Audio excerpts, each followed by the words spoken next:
646, you on hip-hop at the Roundtable. What up? What's up, man? This is Beasley on the check-in. What's going on? Salute. Man, welcome back, man. Welcome back, bro. Word. What's happening, fellas? Thanks for having me. No doubt, man. We're just talking about just how this rookie and vet, you know what I'm saying, it's how the spark of, you know what I'm saying, the idea, how it's just grown and how everybody's talking about it now. And, you know what I'm saying, we were just talking about, like, how at the beginning, you know what I'm saying, it wasn't too much attention to it. But once the in studios and the rebuttals and the messages started dropping, then the debates on war reports, and just the hype just got crazy after that, man. Like, how do y'all find these ways to just like find a way to tap into the culture so easily like that, man? Mhm. Hello. I'm sorry, fellas. My phone is going ballistic right now. Pardon me. Hello. Yeah. You hear me? Yeah. What were you saying now?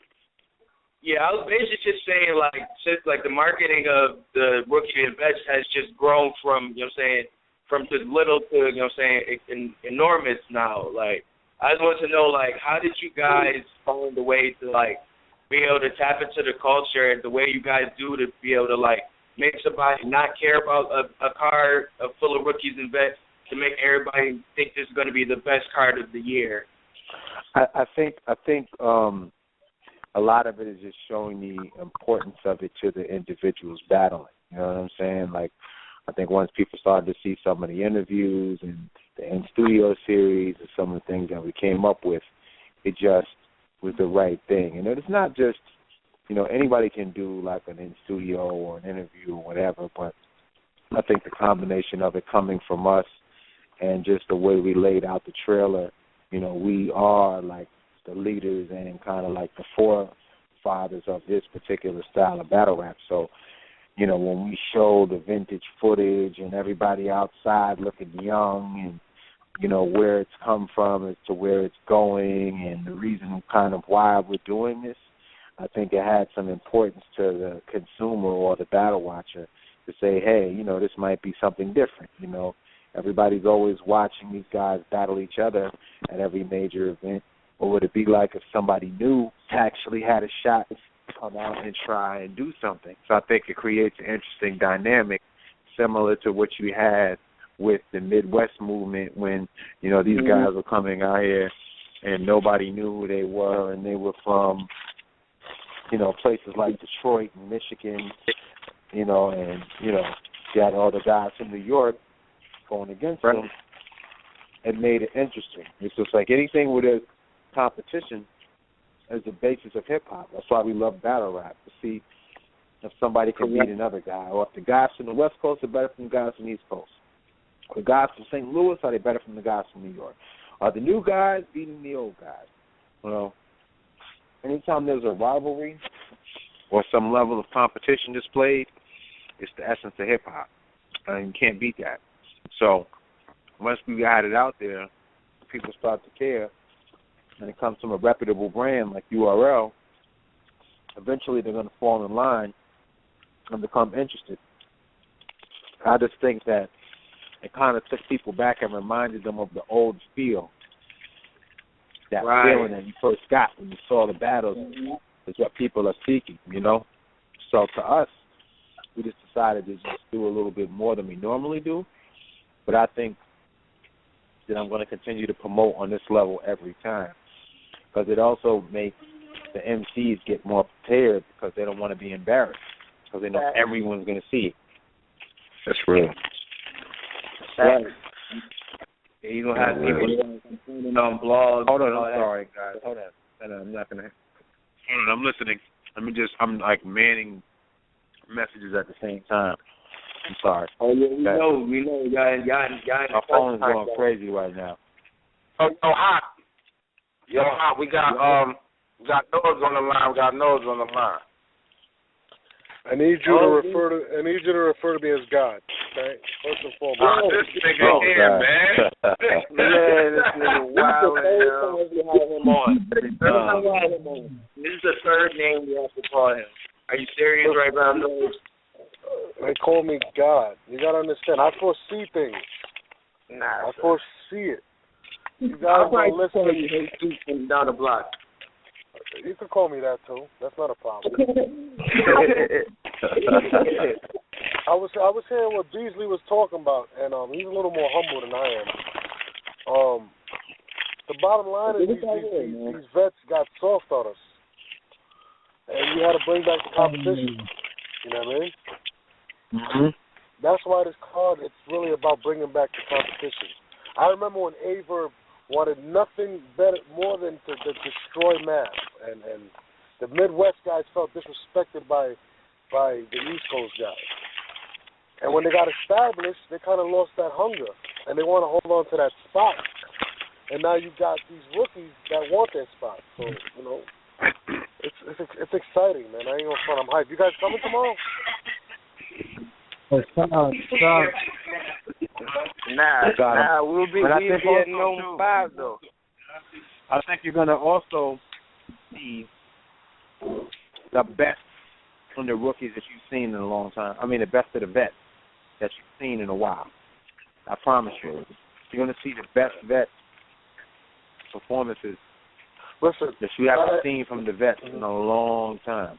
Absolutely, and Beasley could attest to this. Like, you know, when we first started, it was a lot of competition, a lot of people wanted to. Damn, I don't know what the hell's that noise. That's Beasley. Fucking, I don't know what he's doing. People wanted to be the best, and I feel like with all these leagues popping up and all this money and all these culture vultures that came out of nowhere, I feel like people lost their hunger. Mm-hmm. You know, so I haven't been as excited about this card. I haven't been excited about a card in a long time like this one, to be honest. Word. And like, now, I mean, honestly, man, I'm real glad that you brought up the word competition. Because earlier today, I was talking with the homies, man, and I'm like, I can't even watch the fucking NBA no more because everybody's buddy. You know what I'm saying? Earlier, niggas wanted to kill niggas. On that court, Absolutely. I'm going to kill you. So now it's like, with these fucking trailers, man, these niggas really got that hunger, like, yo, I want to kill this nigga. And that's really making niggas fall back in love with battle rap, man. And you know, I've spoken to both sides of you know, the rookies team and the vets team. I spoke to Hhrt, and he's like, it's a different feel when you're on Smack. Like it matters, it counts. And he's like, I'm gonna teach this young boy. He's like, after I beat him, he's gonna be great. Like Hhrt is motivated. Like he really wants this. And I spoke to the Saga, and the Saga feels like he wants to put on the performance of the night.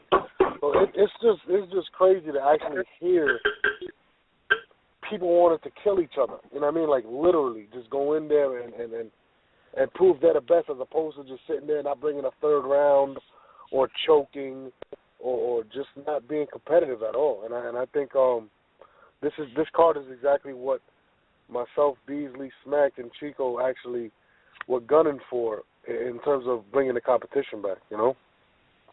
Right. And like, you know, I mean, coming from a like battle rap fan, you know what I'm saying, point of view, it's like, I mean, you know, we can see this shit, man. Like, we can see when niggas being real friendly in the battle, smiling, dapping up, hugging and shit. I don't want to see that shit. I don't want to see no more hugs in battle rap.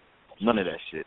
I want to see niggas going at it, talking shit, and all that, man. So this card is really bringing it back, man. Yeah, you know, it's I'm sorry, what are you saying? Oh, no, go ahead, bro. You know what's crazy? I've also learned that people don't understand logic. Like, for instance, when I put on Instagram, the tickets are sold out, that means tickets are sold out, right? So if you're listening to the show, you can stop hitting my goddamn phone on my DM and tweeting me.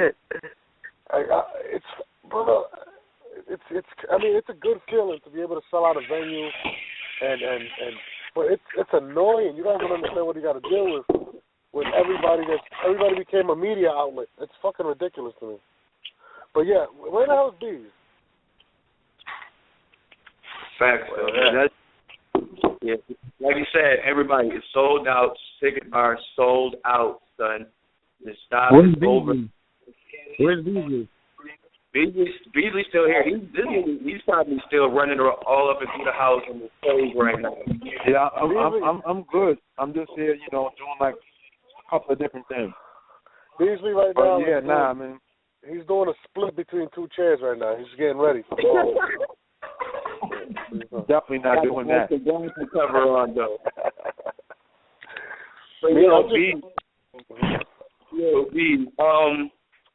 I want to ask you guys this. Do you guys think that I can kind of see now that the plan for the bars over names and the whole situation you guys going with the Summer Madness 3, why couldn't the idea of Ricky and Vets, follow through probably after Summer Madness 3? I think it was just timing. I think at that time people were so crazed from Summer Madness 2 that they didn't even want to open their minds up to anything else but Lux battling somebody, you know, over here. You know what I mean? So that Lux and Hollow battling, that's what they wanted to see. So when it didn't happen, it was just a spiral. I just don't think they were ready for it yet, even though we were kind of pushing into that lane. People just wanted to stuck on the name. You know what I mean? So that's kind of like where, you know, and then of course, you know, the Vets went against us that summer. That's when we were having our little online feuds. So of course, you know, between them not getting what they wanted and the Vets being mad or being vocal, you know, caused a lot of stuff to go up. But it's all good. I just believe I'm God. Hey yo, Norbes, Beasley, what's good, man? This Roundtable 4. What's up, boss?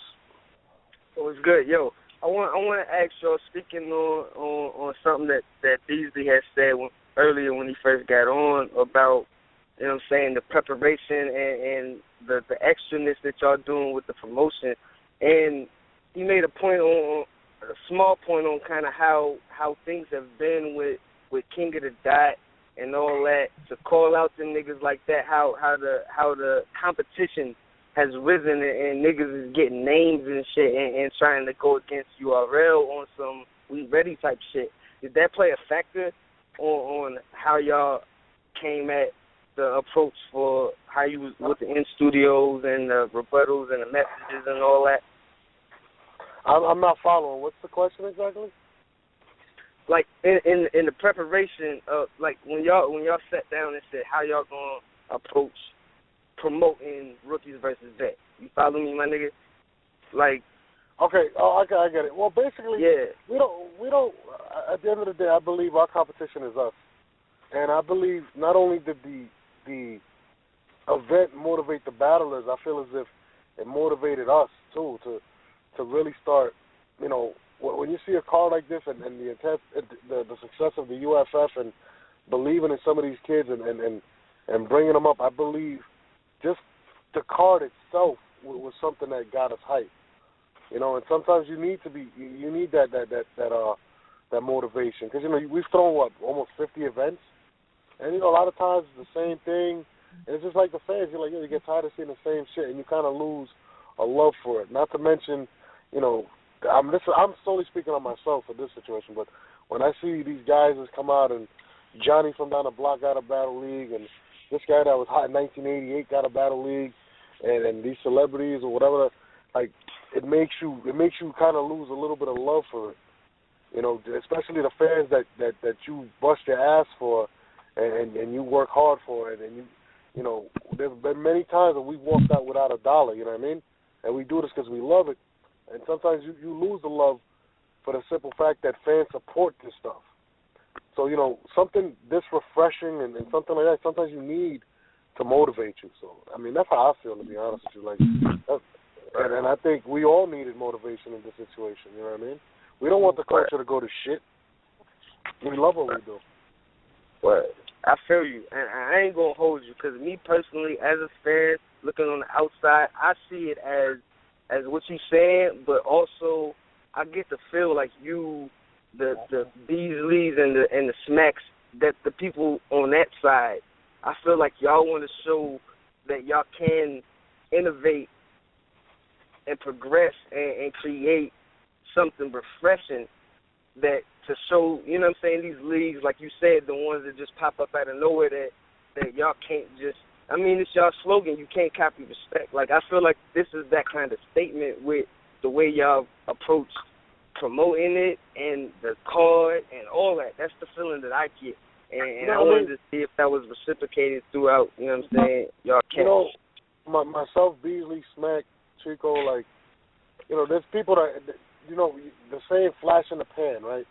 There's a lot of people that are flash in the pan because they're in it for a quick flip. And I believe my partners, myself, Beasley, Smack, and Chico, actually genuinely love what we do. You know, and I feel like there's been a lot that's come and gone. You know what I mean?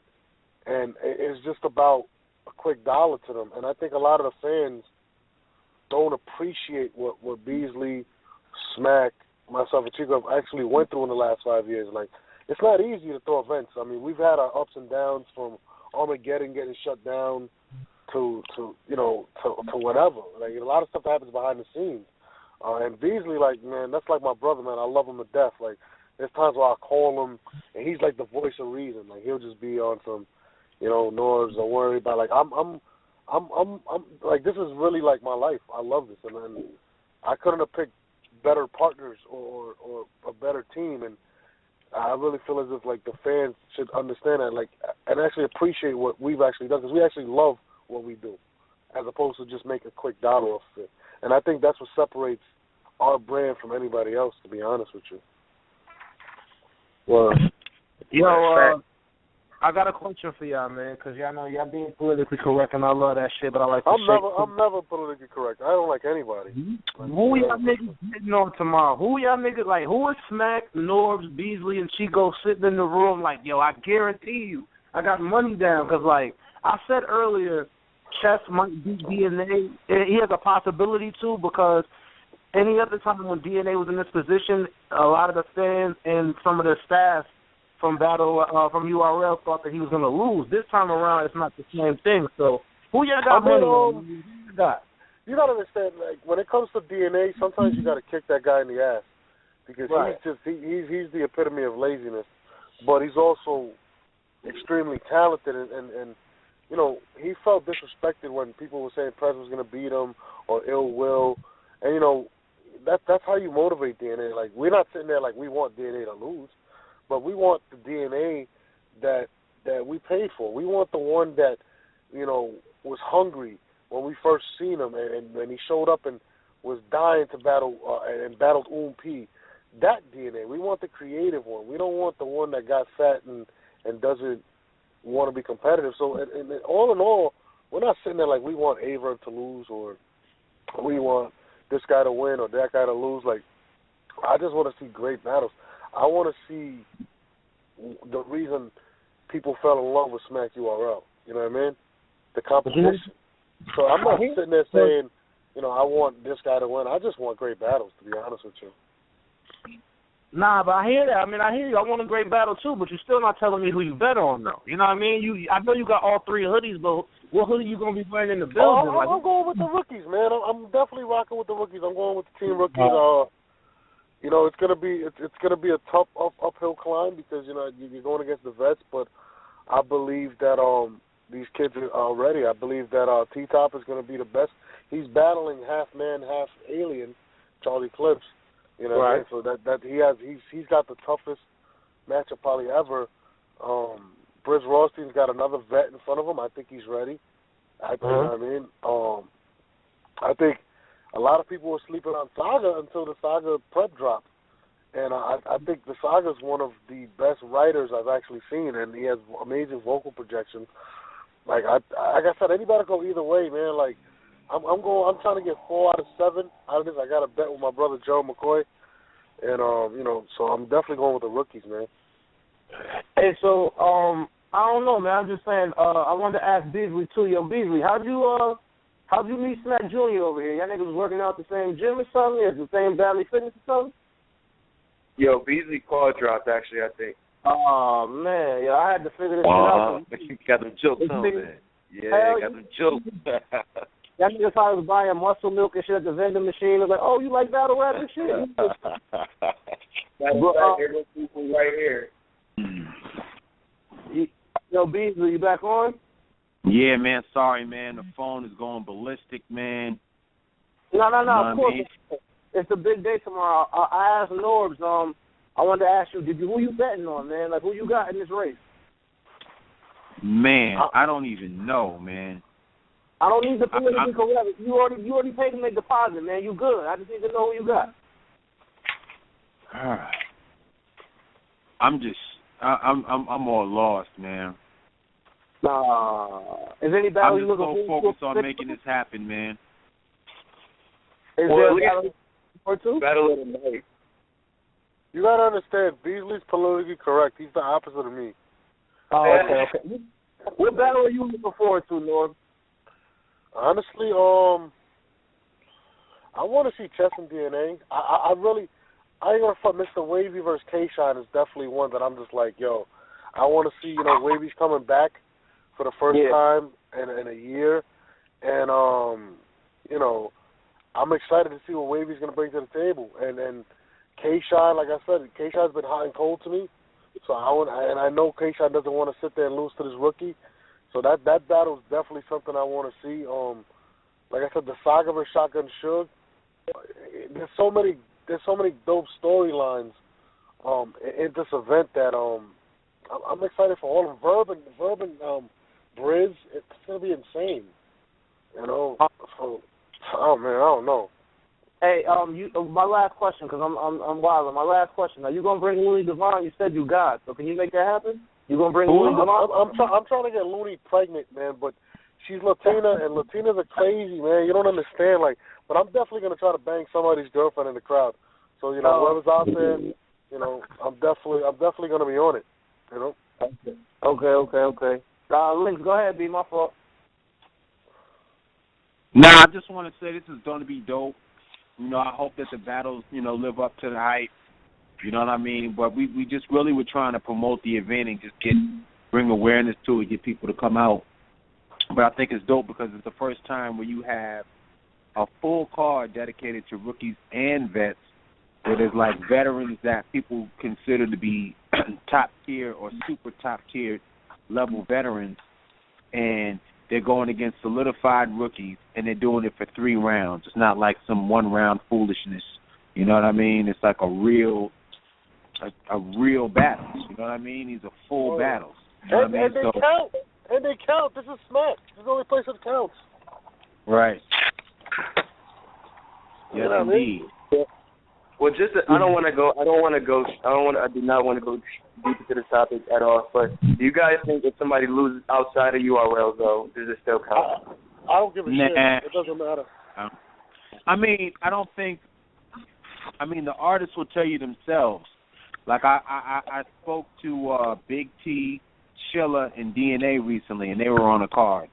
And they were all in their room laughing and everything, and they called me on FaceTime or whatever. So they were like, yeah. I'm like, what are y'all so happy about? It's not, we just chilling. It was like, well, Bees, if this was URL right now, we would all be in our room, separated, stressed out, checking our timeline, seeing what the people are saying.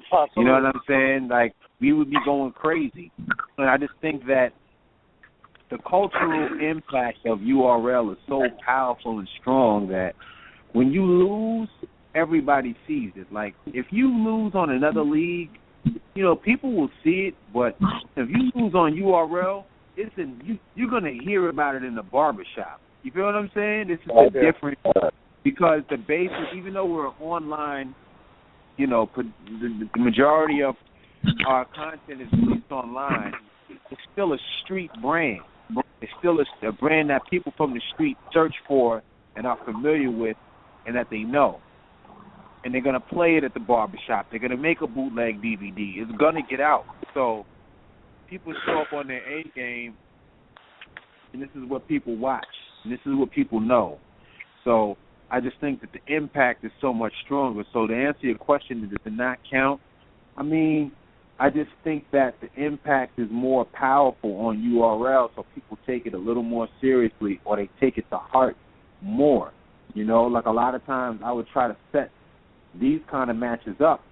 And I want to shout out to all the veterans who jumped on the card and put it on the line, because they're out in front of the world. So, you know, this is really big. But a lot of times these guys won't take it, but then they'll turn around and go, you know, to Oregon or Wichita, Kansas, or somewhere where people really are not known for battling, and take a one-rounder with a rookie, and they won't be worried about it because it just won't get seen like that.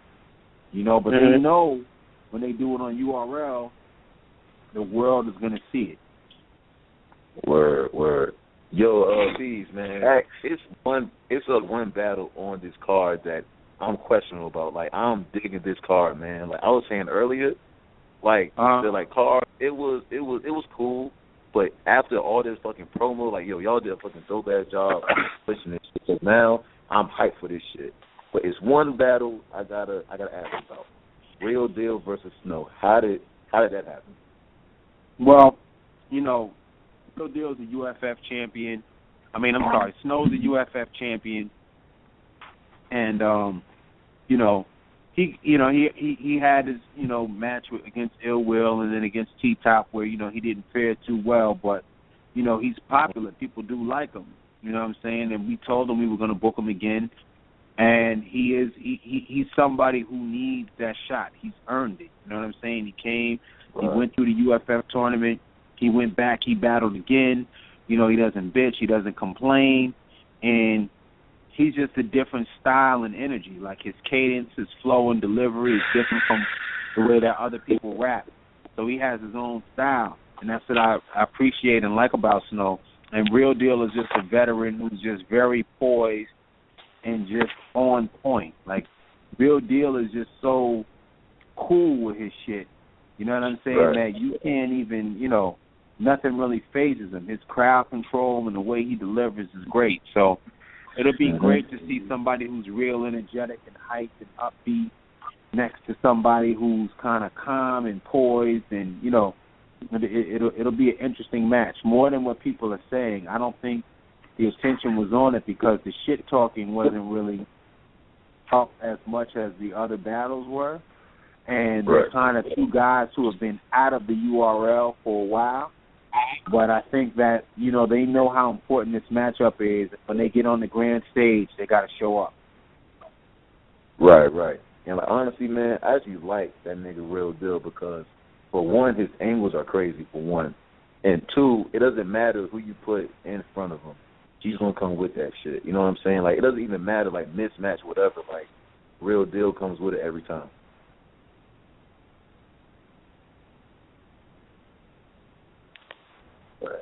Hey, Beasley. Yes, sir. Cole, man. I got two questions for you, man. It's really been, and I ain't going to lie to you, just sitting here having a conversation with y'all, this sparked it into my mind. I wanted to know, the first question is rookies versus vets too. I just wanted to get it out of the way. Is it solidified? Like, are y'all already forward thinking with that? Yeah, definitely. I mean, everything isn't etched in stone yet, but it's definitely stuff that we are talking about and discussing. So, any gems? You know what I mean, my nigga? Any gems, OG? Huh? Any gems you can drop? Not yet. Everything's kind of premature. I hate disclosing battles until I get the contract signed, because then what happens is everybody just decides that, hey, I want to do that battle. You want to do a battle? I want to do a battle too. And then before you know it, you know what I'm saying, everybody's trying to steal your battle before it happens. I dig you. I feel you on that. The second question, and when I say rumor, I definitely mean it, because to me that's all it really is. But the 2-minute round thing, is there any truth to that? So they saying that the battles, most of the battles or all of the battles are going to be 2-minute rounds. In fact, there's only one matchup there's actually no matchups with a round of 2 minutes. How's that? That's why I wanted to ask my nigga to clear that up. on hip-hop at the Roundtable, because when I seen it, like I said, the first thing came to my head was rumor, and the first thought that came to my head when I was listening to y'all talk about how people are out there when it comes to the URL is that I wanted to clear that up, because I didn't believe it myself. With something that with this much epicness to us and on this scale, I couldn't see it myself. Y'all shortchanging the fans or yourselves. You feel me? So I'm glad you was here. You was able. God bless that y'all was here to clear that up. Yeah, all the matches are longer than 2 minutes. Word, facts. That's what's up. Well, actually, what about the T-Top and Charlie Clips one? Because I heard the Snipe one today that you guys were kind of like letting Clips like kind of save some of that energy for Hollow. Yeah, I mean, it'll probably be about 2:30. You know what I'm saying? Which is a little longer. But it is, you know, that was really the only one. Like that one in the John battle, like 2:30. You know what I'm saying? But pretty much everybody else is 3 minutes. You know what I mean? Word. Mm-hmm. Real Deal and Snow is 3 minutes. K-Shine, Mr. Wavy's 3 minutes. Briz Rothstein is 3 minutes. DNA is 3 minutes. You know what I mean? That's just what it is, you know?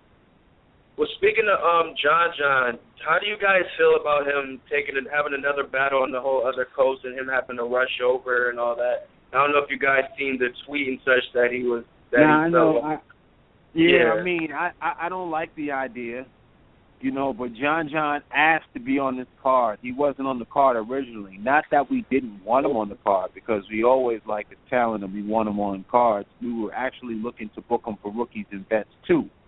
You know what I mean? But he wanted to be on Rookies and Vets 1. You know, I asked him, and this is what he requested, and this is what he wanted.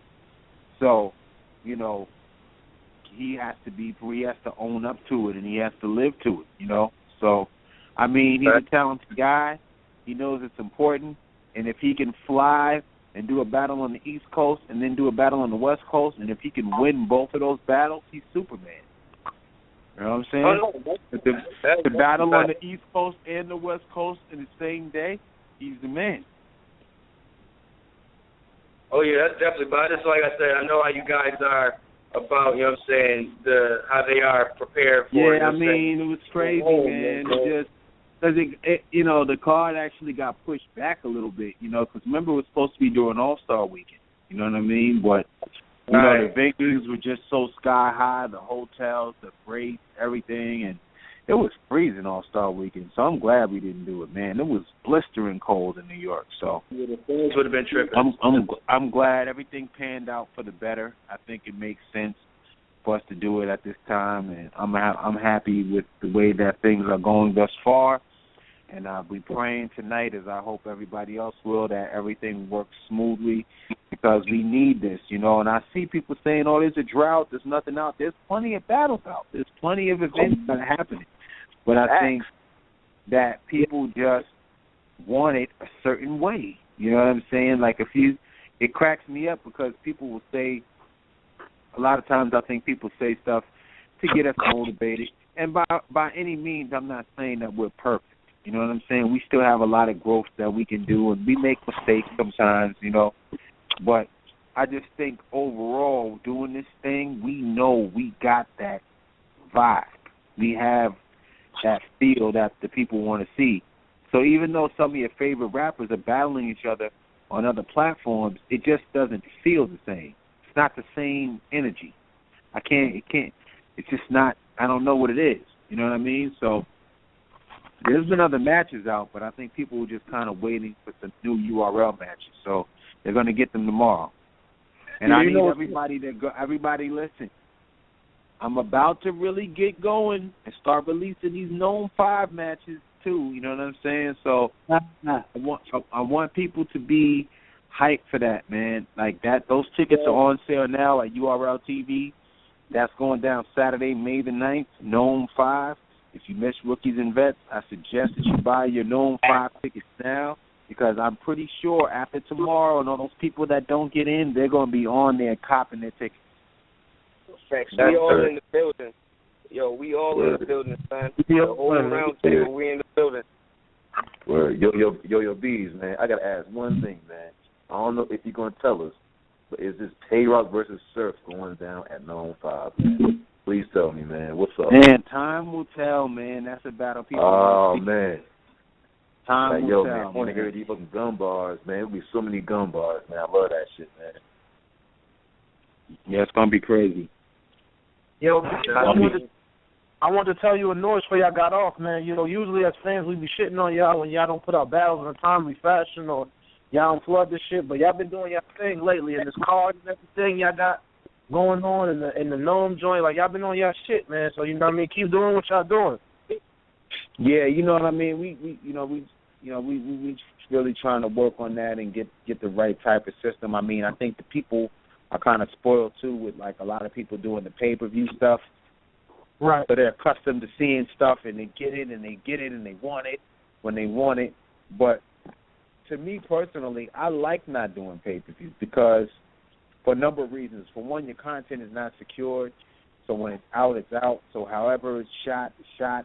People see it, they ingest it, they see it. But there's not a movie feel.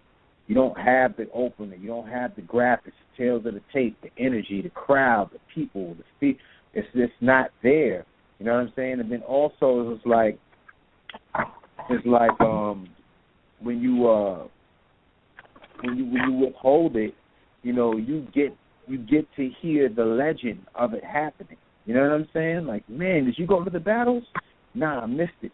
Yo, shit was so crazy, man. I can't. So people relive that moment and they keep it with them for those days that it doesn't come out.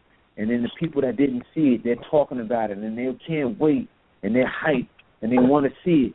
And then when it comes out, it's like they reward it and respect it that much more because it's almost like they kind of earned it. Like they waited and they earned it and they got to see it. And it's like, man, you know, it's like if you just had the X-Men movie come out or the Avengers 2 and you woke up one morning, hey, Avengers 2 is out, guys, go watch it. You're going to watch it, but it ain't as exciting as if you see that trailer at the movies and all types of shit is flying up. Whoosh! 3D is coming out the screen. The Avengers 2 coming out in June. You're like, oh, shit. You know what I'm saying? Like, it's a different feel, man. It's a different feel. No doubt. So I try to preserve that feeling. We try to preserve that feeling of a movie, man. That motion picture energy. That, you know, it's just a certain way you got to deliver it, and you got to think of it as movies. These are movies. These are movies and pictures of our culture. You know what I'm saying? Like, this is where, you know, we get to really see and feel some street shit. You know what I'm saying? There's no street lyrical rap. It's gone. It doesn't exist. There's no street lyrical music. There's very, very, very, very small percentage. And what I mean by street lyrical is there is no Beanie Siegel. There's no State Property. There is no Blueprint Jay-Z. There is none of that soulful, typical hip-hop sample shit with street guys rapping. You know, you have other kids who are rapping like a Kendrick Lamar or J. Cole or Joey Badass, and they're good. You know what I'm saying? But their perspective is a college perspective. It's not a street perspective. It's not a street lyrical perspective. All the street rappers are trapped out, and they're making strip-hop music and for the clubs where they're using auto-tune or whatever that audience was that exists, or that or those types of artists, what they would be in 2015, they're doing that. And then all the guys that can rap that are lyrical, they're kind of like on some college, hippie, you know, just like hipster, you know, wearing like, you know, the nerd glasses and the skateboard with the, you know, the pink sneakers and, you know what I mean? So it's kind of a different time. So you don't get to feel any street lyricism, no aggression.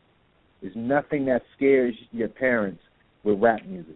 It's so passive and weak and diluted that you don't have that anymore. So this is like the last place where you could get that feeling where you can go and listen to bars and niggas say that you said gun bars and street shit and real life, type of a feel from a street grimy perspective.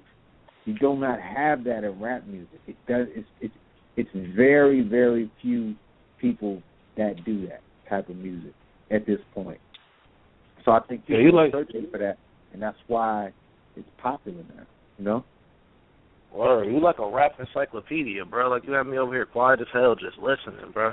Smart as hell, my nigga. I mean, think about your average rapper. Think about your average rapper, right? Yeah. If you take your average rapper and you go to any big outlet like Funkmaster Flex, Big Boy, or WHTA in Atlanta, any of those radio stations, and you put on like 3 beats, and I'm talking about beats, not these trap beats, you know what I mean? Like these simple 1-2 where you do that same typical flow, that wild, simple, Juicy J flow. Not like that. I'm talking about real beats with instruments like, like Rockefeller beats or something, and you tell a nigga to rap, they're gonna look at you like you're crazy. They're not gonna be able to do it. Like the whole philosophy, or should I say the approach of the MC is different. The goal of the MC is not to be the best anymore, just to make songs to get money. And I'm all for capitalism, and I love it in my rap music. I love cars, women in bikinis, jets, all that shit's dope. I'm with it. It's part of hip-hop. But the MC's goal is not to be the best. There's a time where Lil Wayne was like, I'm top 5, Jadakiss, different dudes like that. The goal was not just to be selling records, but to be the best rapping. Jay-Z wanted to be revered as the best nigga rhyming, period.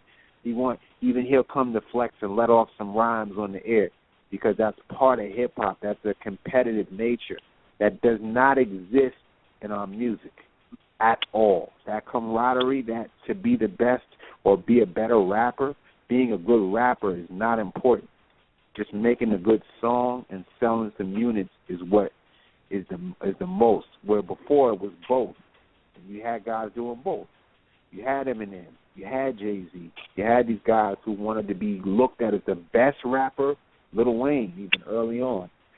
The best rapper doing it, selling records, and rapping. That is so far-fetched now, man. I don't even. So you don't like Kendrick Lamar? You don't like Kendrick's new shit? No, I think Kendrick is dope. I think that the whole P-Funk angle that he took with like a lot of that stuff is good, but I just don't think that the kid, like, I'm gonna tell you what my problem with it. I like it. It's cool, but it's a little too much funk, which is I guess that was his whole approach to the album. Like it's too funky for the kids to get. Like beat wise, where the drums play, like it's too for the younger kids, they won't get it, and for the older people, it's like it's just too much of the same thing. Like I understand as a concept, but it's nothing aggressive. Still, it's not aggressive enough. But did you actually? Did you actually songs like The Black of the Berry? Say songs like that, or songs like or Mortal Man and stuff like that. You know what I'm saying? He had more songs like him, J. Cole, like lately they've been having songs with more social content other than just, just their hood is like they've been having more of just the social content. So you could do social more content. Like the lyrics, or are you just going off more of the the beat? Social content is fine. I loved Public Enemy, but it was aggressive. It was powerful. The beats was loud. It was rowdy. It was hip hop. You know what I'm saying? A lot of the music is sleepy. Yeah. I don't even mean to cut you off, but Hop's not gonna understand what you're talking about, man. What you're talking about, Beasley, is what I be trying to tell Hop every day. It's a different feel. These dudes, these new dudes, like you said, these dudes are good artists. J. Cole and all these dudes, but they don't they don't give you that feel. It is what it is. Because a lot of the beats are sleepy and passive. You know what I'm saying? Because that's what's in. So it's like they have that same little drum coon. You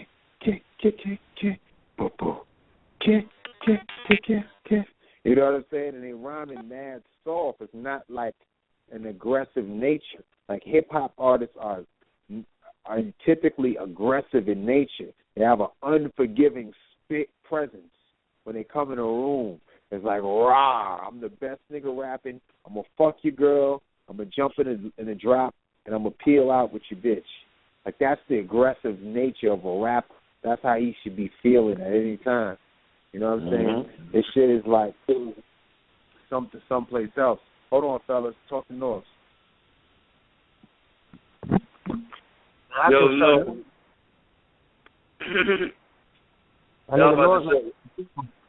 Go ahead, bro. Nah, I don't know if Norbes is still on. Is he still on? Yeah. Yo, Norbes. I want to know if I'm trying to figure out if you can. Greg got his phone on mute. Now I want to ask him if people can buy tickets at the door because he said it was sold out. But I want to ask him. His thing is completely sold out. Yeah, that shit is crazy, son. Yeah, yo, you try to go pay at the door anyway, son. You thinking you probably gonna be at the door standing watching the battle and shit. Or I ain't gonna front, so I'm like, damn, yo, this shit.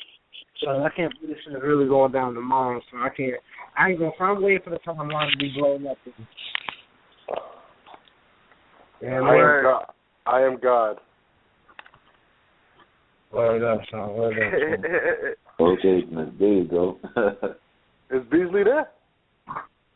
Nah, I think Bees had to go, so I think he had to click over. He was handling some shit, but he about to finish him anyway, you know?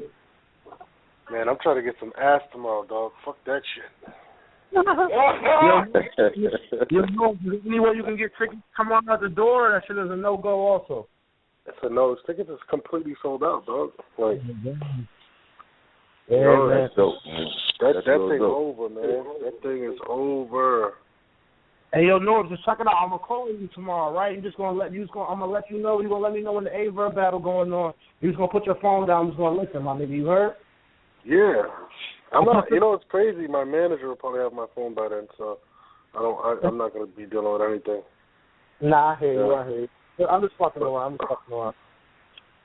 Nah, that's all love, brother. You know, I got you, man.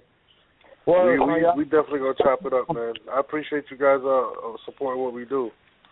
Yeah, man, I appreciate you coming on, man, helping us out and all that, man. You know what I mean? Showing love, Beasley as well. You know what I mean? I hope you have a good event tomorrow, my G.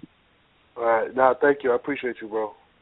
All right, man. Y'all boys be easy, man. Good luck tomorrow. Before you go off, before you get off the air, I just wanted to let you guys know that I did see Tay-Rock and Sue Surf little mini clip of the in studio before the Briz Rothstein. I caught that.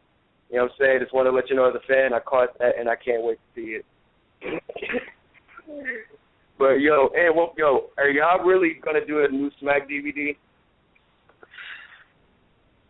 Hello? Yeah. Sorry, fellas. My phone is going bananas, man. I had to take that. How about that? But, yeah, man, before you get off the line, I just had to ask you one more question. Are you guys still going to do are you still got in the works for a new Smack DVD? It's difficult, man, because it's the whole medium of the DVD is kind of like antiquated, man. Nobody buys DVDs. Niggas got Netflix, you know what I'm saying? Shit's streaming. Nobody's really buying discs, you know what I mean? Like, unless it would be like mom and pop stores, and then even like just getting a DVD into Best Buy and all that, it's like, I don't know, at the rate that things move online, it's just like, I don't know if that even makes any sense at this point, you know? Oh, no. Maybe if it's like some type of like iTunes thing or something where you just download it right then and there. People just want to get their shit. I mean, think about how people buy music. Like their whole, like, for you to really go to Best Buy like if you live in New York, to drive down, you live in Harlem, to drive down or take the train from 150th Street all the way down to 23rd Street to go down an escalator, past video consoles, air conditioners, vacuum cleaners, go back behind some large screen TVs to a rack, and then find some small-ass discs and bring it, and then get back to the front and go back all the way uptown when you in the barber shop getting a lineup and the nigga got the laser clean copy for $2. What you gonna do? Niggas ain't doing that. You know what I'm saying? Like, that shit is tough. That shit is really rough. Unless you're doing the online orders, you know what I mean? Facts. And I think a big part of that is this is why. Yo, I don't mean to cut you off. We only got like 5 seconds left. I just really want to thank you for coming on. You know what I'm saying? Just really want to thank you. No worries. Thanks for having me, y'all. I'll talk to you guys soon. I appreciate it, man. This Hip Hop at the Roundtable. We out, y'all.